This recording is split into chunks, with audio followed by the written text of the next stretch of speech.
Facebook. Welcome to Tuesdays with Gail. Thank you for joining me. I am broadcasting today from my house. So today's been a pretty crazy day with work. I've had inspections and checks and all kinds of stuff happening with deals. So I've got some time right now just to go over what I think is an important part of the home buying process, and that's getting your home inspected. So typically inspections happen during the option period of your contract. The option period of your contract is typically 10 days long. That's the average. Sometimes option period time is longer than 10 days. Sometimes it's 14 days or 15 days. I've had option periods of 5 days. I've even had one of 2 days before. So basically that means you want to get your inspections done within that time period, and you want to negotiate any repairs that you might find. Why it's important to do it during your option period is because you can back out if negotiations fail and you're not able to compromise with the seller. Then you can definitely back out of that contract and get your earnest money back. And that only happens during your option period time. So option period, we discussed briefly last week. If you remember, that is the check that goes to the seller, and it's typically $10 a day. So for 10 days, that would be $100.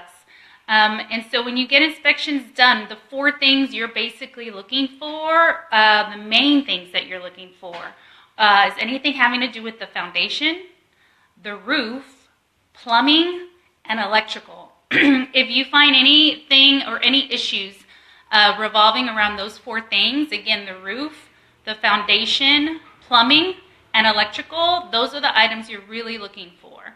A lot of times, and the inspectors will tell you too, code changes from month to month.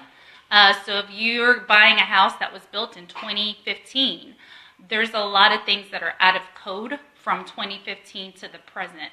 So what inspectors are required to do by law, because they do get licensed as well, they are required to report anything that is currently out of code. Now, just because it's out of code is not bad. It just means it's out of code. A lot of the things are simple things or things that really don't matter. But the 4 things that always matter are going to be the roof, the foundation, the plumbing, and electrical. So those things are always going to matter regardless if what year a home was built and if it's out of code or not.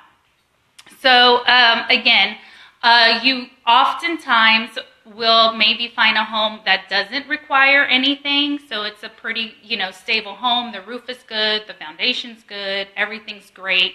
So what I always suggest to my buyers is to ask for service items. So service the AC, service the furnace, the water heater, service the clean, and make sure that the fireplace is serviced as well. So little items like that you can always ask for. If you do find like those 4 major items that come out clean, those are good, then ask for service items like that. As well, you can always ask for the house to get cleaned, professionally cleaned.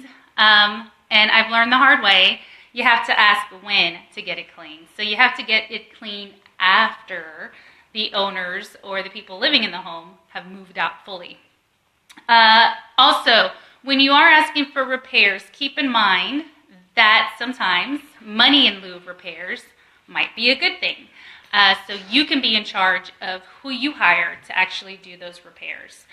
So that's going to be individual to individual, case by case. You speak to your realtor about what the advantages are to either getting items repaired before you move in or getting money in lieu of those repairs.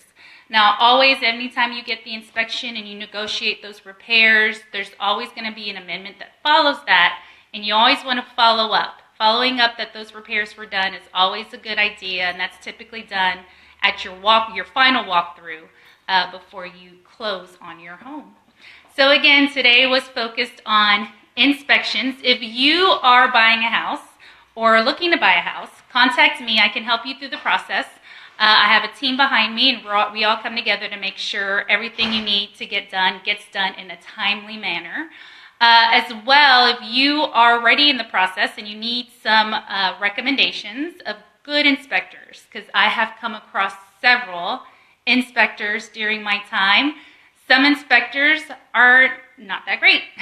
Some inspectors are wonderful. So I definitely can connect you to inspectors that are awesome, because those inspections can really either make or break a deal. And sometimes you just need an inspector to tell you as it is what's going on, the truth about certain items, and let you know what are things that you can fix and things that you will not be able to fix. You need a professional. So a good inspector will definitely guide you to that. Your realtor will always let you know at the end of the day what's important, what you should fight for as far as repairs, and what is not as important. So always listen to your realtor for that trusted advice. Again, this was Over Inspections. Let me know if you're looking to buy a house. Save this if you're on Facebook. I'll be publishing this. I've got my Instagram folks here. Hello, everyone on Instagram, and hello, everyone on Facebook. I'm seeing y'all come on today. Just share this video along and tell them they can reach out to me, again, if they're looking to buy a house or if they're needing recommendations for inspectors. I know quite a few good ones. So with that said, you all have a great Tuesday. God bless, and I'll see you all next week. Goodbye.